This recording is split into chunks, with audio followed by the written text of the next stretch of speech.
Bienvenue dans l'audace n'a pas d'âge. À chaque moment de sa vie, on peut se réinventer et ouvrir un nouveau chapitre. Je suis Aurélie Lévy et je vous propose dans cette émission de démonter les stéréotypes de l'âge. Un podcast proposé par Bayard et soutenu par AXA.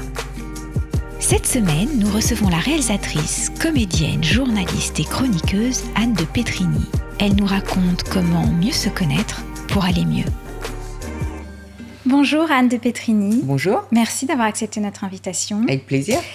Vous avez eu 1000 vies. Vous avez emprunté des trajectoires très audacieuses. Journaliste économique par dépit, vous devenez Miss Météo sur Canal+, puis comédienne, chroniqueuse dans Quotidien. Vous êtes aussi réalisatrice, notamment du film Il reste du jambon. Dans cette seconde moitié de vie, j'ai envie de dire, et surtout dans votre seul en scène, vous racontez l'odyssée cocasse et très tendre d'une femme qui voulait juste aller mieux. Il vous tenait, je crois, à cœur de partager cette recherche et nous faire gagner un peu de temps. Qu'est-ce que cette quête d'équilibre vous a enseigné ? Alors, en vérité, c'est ça qui est génial, je trouve, dans le fait d'être une femme. Parce que comme on n'attend vraiment rien de nous à la base, on a une liberté infinie, en vérité. Et en particulier, la liberté de se réinventer. Je trouve que les femmes, pas que moi, mais même autour de moi, on a effectivement 1000 vies. Et on doit se réinventer tout le temps de jeune fille, maman, maîtresse, amante, femme d'affaires. Tous ces rôles-là sont à notre portée. Et on passe notre temps à réinventer la personne qu'on est. Et à un moment, je me suis dit, je vais pas pouvoir en vouloir aux autres si je suis pas bien ou si je suis frustrée de quelque chose, etc. C'est forcément que j'ai peut-être un petit travail à faire. Comme on n'a pas de pouvoir sur les gens, on en a que sur soi. Peut-être que c'est ça, peut-être qu'il faut essayer de travailler sur soi dans le but d'aller mieux et par conséquent d'exister plus fort et de profiter du temps imparti. Vous êtes réinventé plusieurs fois. Cette audace, elle est passée par des actes concrets. Lesquels étaient-ils ? Sur le moment, on ne voit pas où on va, je pense. Enfin, moi, je ne voyais pas où j'allais, en tout cas moi. Et après coup, je me dis, peut-être que tu avais quand même un plan derrière tout ça. Mais sur le moment, ça a souvent été des sauts dans le vide complet, quoi, vraiment. Et je pensais pas que j'étais comme ça, en plus. Moi, je pensais que j'étais quelqu'un de très, que je voulais mon petit bureau avec mon mug, mon ordi, mon nom sur la porte. Quand je suis sortie d'école de commerce et que j'ai eu ça, et j'ai postulé à Canal et j'ai été prise. Et à ce moment-là, même pour mes parents et tout, c'était un truc, mais ils m'ont dit, mais c'est-à-dire, en fait, donc on t'a payé 400 ans d'études et là, tu pars faire quoi déjà ? La météo ? J'étais là, non, mais bon, c'est pas, la météo à Canal, c'est pas... Et ils m'ont dit, mais et pour combien de mois ? C'est-à-dire, t'es embauché 3 ? Oh ouais, cool. Et donc, du coup, vraiment, c'était un dépit profond chez eux. Hein. Je me sentais au début d'un truc génial, en fait. Je me disais, c'est la chance que j'ai d'avoir infléchi, parce que là, pour le coup, c'était pas du tout prévu.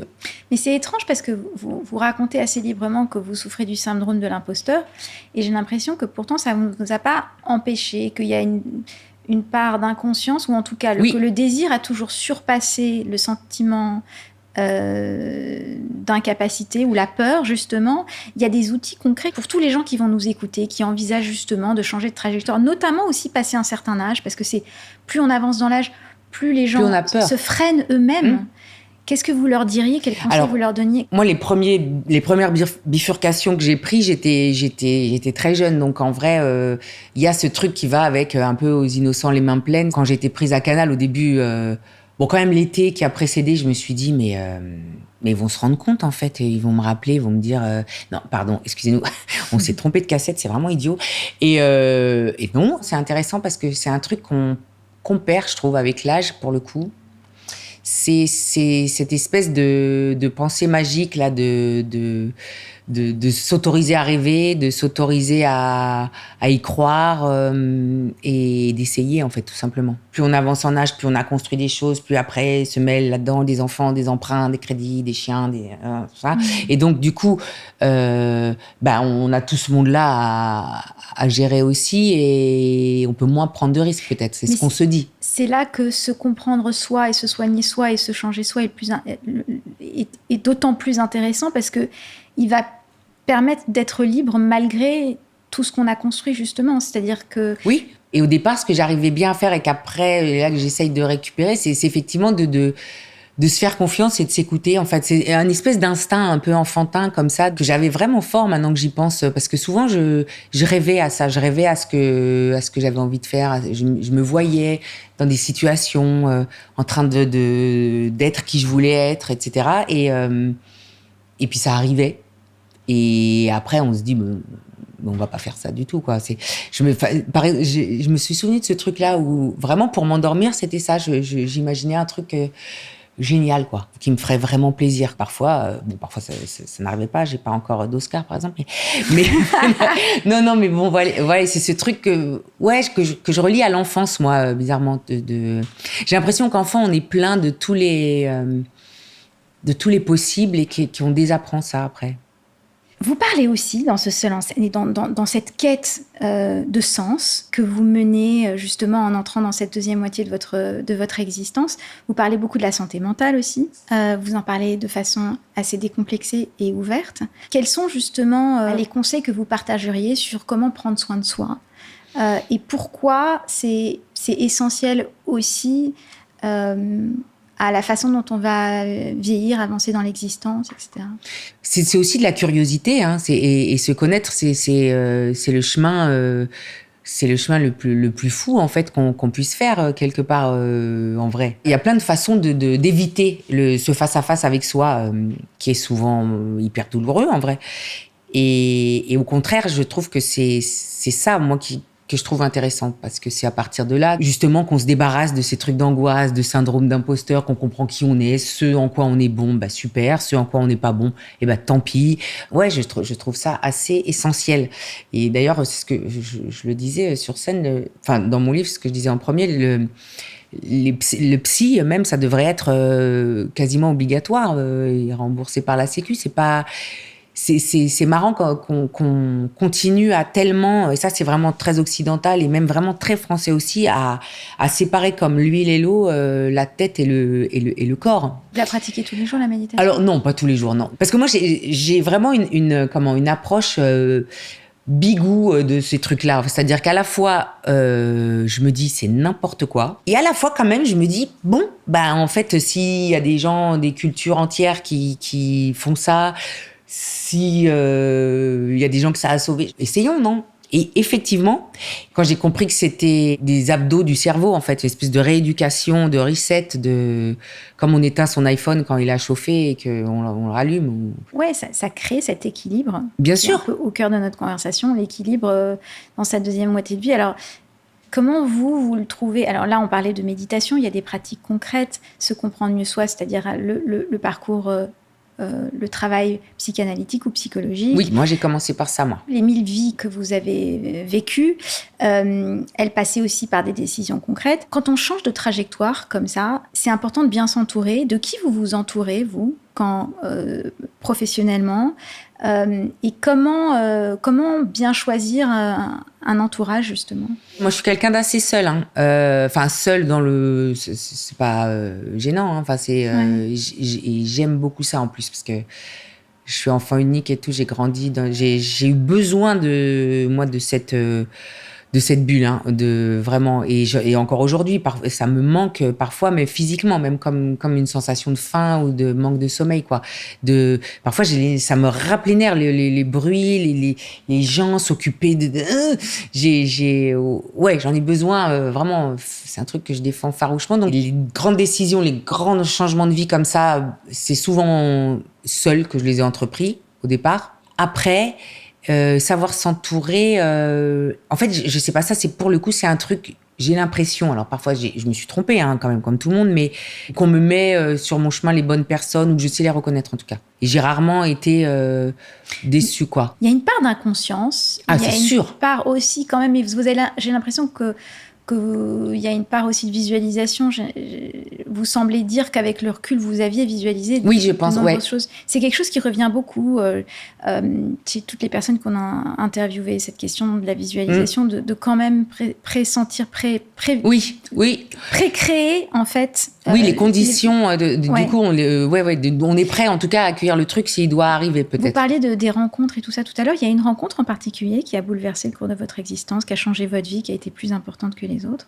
Je sais pas, j'ai pas un truc, et d'ailleurs c'est un truc que j'aurais aimé avoir, ça justement, par exemple un mentor, quelqu'un dans le cinéma. Ouais, j'allais vous poser la question du mentor, si vous en aviez eu. Mais j'aurais adoré ça. Non, j'ai pas ça moi. Et même pas une figure, je sais pas, familiale ou quelqu'un qui vous a transmis des valeurs qui vont. Non, alors. Non, ça a été en creux, moi. C'est ça que je racontais dans mon livre, parce que moi, donc, j'ai perdu mon père en 2014, et lui, c'était quelqu'un, donc c'était un Italien, donc c'était quelqu'un de très taiseux, de très, qui disait des trucs de très cartésien, qui disait des trucs, du coup, ceux qui se conçoivent bien s'énoncent clairement, tout ça. Bref, donc c'était quelqu'un d'assez dur quand même, qui adorait le cinéma, et qui pouvait être, je pense, très marrant. Très très marrant en humour noir. Mais moi petite, en fait, comme lui il travaillait beaucoup, je le voyais pas, et je l'ai pas, en fait c'est ce que je me suis dit à sa mort, c'était ça qui a été compliqué pour moi, je l'ai pas connu, on s'est pas rencontrés, je pense, vraiment. Dans ce parcours de essayer de mieux vous connaître, et parce que justement on ne peut changer que soi et pas l'autre. C'est dommage, hein, ça. Ouais. J'ai tenté comme mais ça ne marche pas. En revanche, quand on change soi, son attitude vis-à-vis des autres, ça peut faire changer les autres. Alors justement, décrivez-moi une instance où vous avez vraiment vu ce changement s'opérer. Et qu'est-ce que vous avez aussi découvert de vous qui vous a le plus étonné? J'ai toujours été quelqu'un de très soumis à l'autorité. J'ouvrais jamais ma gueule, en fait. Je me mettais jamais et j'allais jamais au conflit. Voilà, c'est mon trait de caractère principal, c'était à chaque fois qu'il y avait un truc, et même au cinéma, ou quand il y a des relectures, ou parfois on vous dit, ah, mais ça, c'est pas marrant, tu devrais l'enlever, ou je sais pas quoi. Moi, j'étais un peu, ouais, c'est vrai, en fait. Pareil avec l'argent, par exemple, ça, c'est symbolique, mais c'est assez important. C'est de jamais vouloir demander plus en se disant, gna gna. Et en fait, les gens vont pas vous désaimer ou arrêter de travailler avec vous si vous leur dites non. Ça, par exemple, ça, c'est un changement que j'ai opéré et qui est ouf, ça. Parce que dès qu'il y a une affirmation de soi, dès qu'il y a une affirmation, elle est en fait respectée. Exactement. C'est intéressant cette histoire de négociation, parce que justement, j'avais envie de vous dire, qu'est-ce que, avec l'âge et l'expérience, en quoi avez-vous appris à mieux négocier votre valeur? Et ben ça, justement, c'est-à-dire déjà à se dire qu'on en a une, ce qui m'a pris très longtemps, ça. Qu'on en a une, et que si les gens sont venus vous chercher, ou en tout cas si le projet en est là, c'est aussi grâce à vous quand même. Et ça, la réalisation, ça m'a beaucoup aidée, parce que pour le coup, dans la vie, j'étais quelqu'un de très, je sais pas, et tout. Et là, sur un plateau de cinéma, vraiment, on est le dieu de ce petit plateau, quoi. C'est-à-dire, tout repose sur vous, quoi. Et les gens viennent vous voir, on leur dit oui. La moquette verte ou bleue? Non, verte, bien sûr. Et comme c'est un projet qu'on porte comme un enfant, encore une fois, et comme pour son enfant, on sait ce qui est bien ou pas, enfin, en tout cas, on a l'impression. Et bien là, c'est pareil, c'est une évidence, en fait. Et là, tout d'un coup, justement, sur ce premier film, j'ai compris que, en fait, je l'avais écrit, donc j'avais chaque image en tête, effectivement. C'était pas une fantaisie, parce qu'au départ, quand même, on m'a choisi, parce qu'en France, c'est souvent des auteurs-réalisateurs, et il y avait, en tout cas à l'époque, assez peu de réal pur, quoi. Et donc là, on vous du coup, au départ, c'était par défaut, quand même, aussi. C'est pour ça, je veux dire, tout a été un peu un accident. Donc vous avez quand même une facilité à saisir les opportunités. Donc si je fais une espèce de blueprint de votre carrière, il y a une forme de visualisation, mais avec une part d'insouciance. Vous y allez quand même. Il y a quand même une rigueur, parce que j'imagine aussi que de par vos études, etc., vous avez quand même appris à travailler, que la valeur travail est essentielle. D'avoir des fiches. Hein, d'un cadre, etc., et de préparation. Et de dire oui, voilà, c'est ça, à ces opportunités, de les saisir. Oui, mais d'ailleurs, je suis tombée sur YouTube, je sais plus justement, c'était un mec qui était... je crois prof à l'ESCP, dans mon école de commerce à l'époque. Enfin, bref, je suis tombée après coup dessus. Il faisait une conférence sur la chance. Et il disait qu'effectivement, bon, et souvent on entend les gens dire mais moi j'ai pas de chance, ou moi, ou je sais pas quoi. Bon, bref. En fait, le plateau de sushi, là, il passe devant tout le monde. Et il y a ceux qui ont de la chance, c'est ceux qui savent repérer, la voir passer, en fait, hein, déjà rien que ça, et ensuite ceux qui savent s'en saisir et agir dessus, quoi. C'est vraiment un truc en en plusieurs strates, et je suis assez d'accord avec ce concept, effectivement. Que c'est pas que genre un grand sens caché de l'univers, un mektoub implacable. Pour l'avoir passé, il faut être en état de l'avoir passé, parce que parfois trop de soucis, trop de chagrin, trop de plein de choses. Donc voilà, ça, on en revient à ce besoin d'équilibre. Comment est-ce qu'on trouve l'équilibre quand on est comme ça dans sa deuxième moitié de vie, pour employer un terme Vous dites beaucoup, hein, j'ai l'impression que je vais mourir tout à l'heure. Hein. Non, mais ce que je voulais dire, c'était ma Avec manière, parce que là, j'ai un sujet non, bien sûr. malheureusement un peu tabou et stéréotypé, mais comment on trouve l'équilibre justement entre sa vie de femme, de mère, c'est un grand sujet de parler, carrément. de mère, de créatrice, d'entrepreneur. Comment vous avez trouvé cet équilibre? Parce que j'ai l'impression que vous êtes plus heureuse que jamais. Alors oui, plus qu'avant, ça c'est sûr. L'équilibre, on le trouve pas. C'est quand même un délire, hein, les vies de femmes. Hein. C'est pour ça que je trouve ça intéressant en comédie et au cinéma. Parce que c'est matière à comédie infinie, parce qu'on vit 1000 vies en une. Quoi. C'est vraiment incroyable. On a 17 journées en une et une charge mentale. Enfin, ça a l'air bête parce qu'on a beaucoup entendu parler de ça. Mais par exemple, bon, ma fille aînée, elle a 21 ans maintenant. Elle est grande quand même. L'autre, elle a 15 ans. Ok. Donc, la grande, genre, elle habite chez elle maintenant. À 2 pas de chez moi. Très bien. La dernière fois, donc j'ai du travail. Là, c'est la rentrée. Je reprends un peu. Je suis un peu obligée d'écrire. En plus, mes enfants les gens en général ont jamais compris l'écriture. C'est très particulier parce qu'on est en boule, en slip, dans son canapé. Donc, ils sont forcément déjà qu'il y a une charge mentale qui pèse sur les femmes. Là, ils vous voient comme ça. Ils sont là. Tu peux m'acheter mon pass Navigo. Bon, donc, tu peux me mettre 20 € sur ma carte. C'est là, mais je travaille. Ah bon? C'est pas, il y a ni costume, ni bureau, ni rien du tout. Et en plus, pour écrire, il faut se mettre, moi, dans mon cas, il faut se mettre en condition un peu. Et parfois, ça prend 4 heures. Alors, on est là, on mange un yaourt, on pense, on ouvre la fenêtre, on regarde un truc de télé-réalité, pardon. On fait ça. Après, on se rassied. Puis on est prêt à s'y mettre. Il est 4 heures et les enfants de l'école. D'accord, en fait, j'ai pas réussi. Donc, en fait, l'équilibre, il se crée par lui-même avec...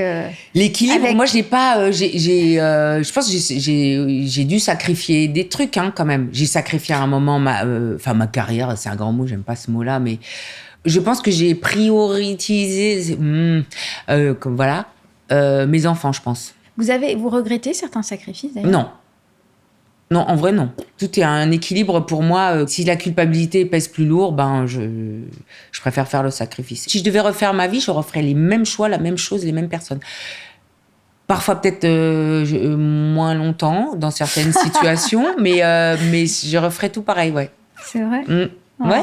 Ah ouais, je regrette pas, parce que chaque truc vous façonne et vous amène à qui vous devenez, quoi. Ouais.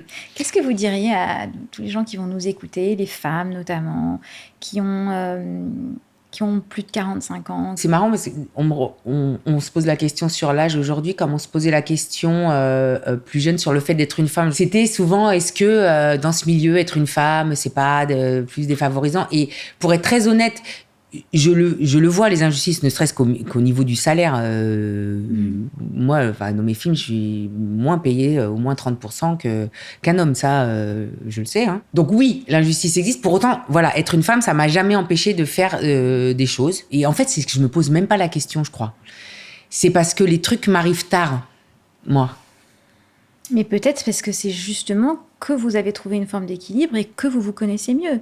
C'est très encourageant ce que vous dites. Ah mais oui, non mais alors pendant longtemps en plus j'en ai nourri un complexe énorme, parce que moi j'aurais voulu être Kurt Cobain, Amy Winehouse, j'aurais voulu avoir un talent ouf, être connue à 20 ans, faire des dingueries, etc. Et mourir donc concomitamment très tôt apparemment.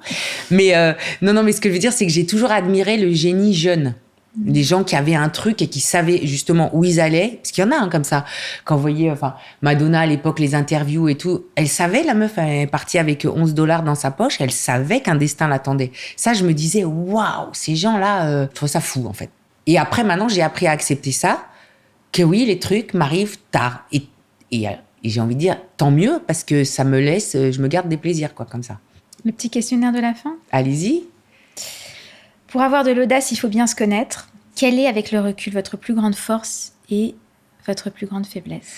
Ma force, c'est le recul, je pense. C'est-à-dire de décider que tout est grave ou rien n'est grave. J'ai décidé que rien...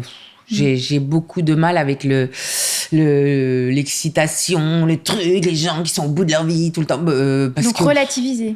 Le recul, ouais. Il y a des trucs très graves qui arrivent dans la vie. Là, on n'a pas forcément le recul. Donc, pour tout le tout venant, 90% des autres trucs, le recul, ouais. Et du coup, et ça, c'est peut-être une force aussi, ça a été assez tôt, en fait, quand j'ai compris qu'on pouvait changer le cadre et rigoler des trucs. L'humour, c'est une arme extraordinaire, quoi. Ouais. Et la faiblesse ? Et la faiblesse, c'est le manque de confiance en soi. Manque de confiance tout court, je pense. L'audace, elle est essentielle, mais quand on envisage un changement de carrière, parfois il est utile aussi d'avoir un filet de secours. Il y en a un que vous avez toujours préservé, que vous recommandez avec le recul et toute votre expérience. Fleuriste, non. Non, l'écriture, c'est pas mal pour ça, parce que à part l'arthrose qui empêche d'écrire, mais bon, maintenant, l'écriture, ça se fait vieux. Hein. On est même meilleur vieux que jeune, en fait. En fait, c'est ça le truc. Ça revient à votre question de tout à l'heure. C'est dans plein de domaines, on est vraiment meilleur vieux que jeune. Hein.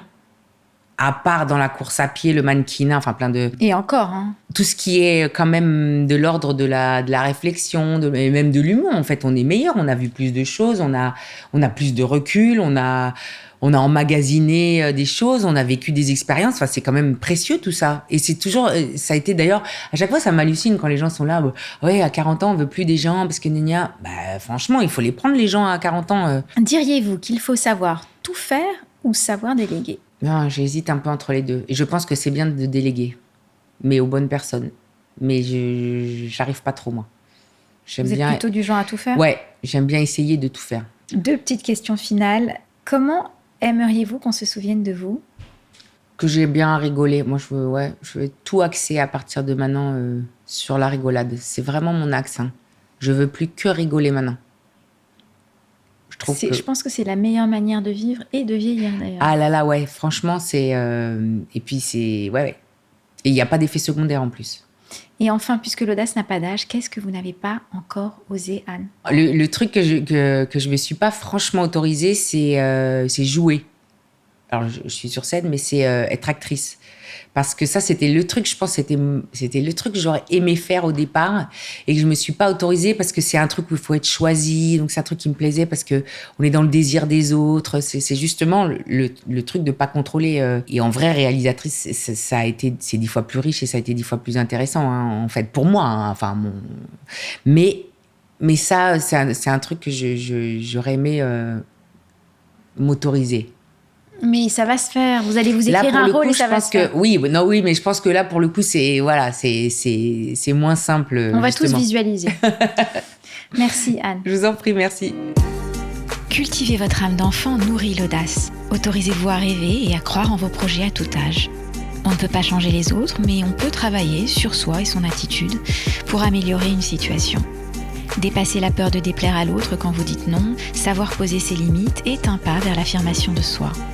La chance ou le manque de chance n'est pas une fatalité mais un état d'esprit. Elle sourit à ceux qui savent voir les opportunités et s'en saisir.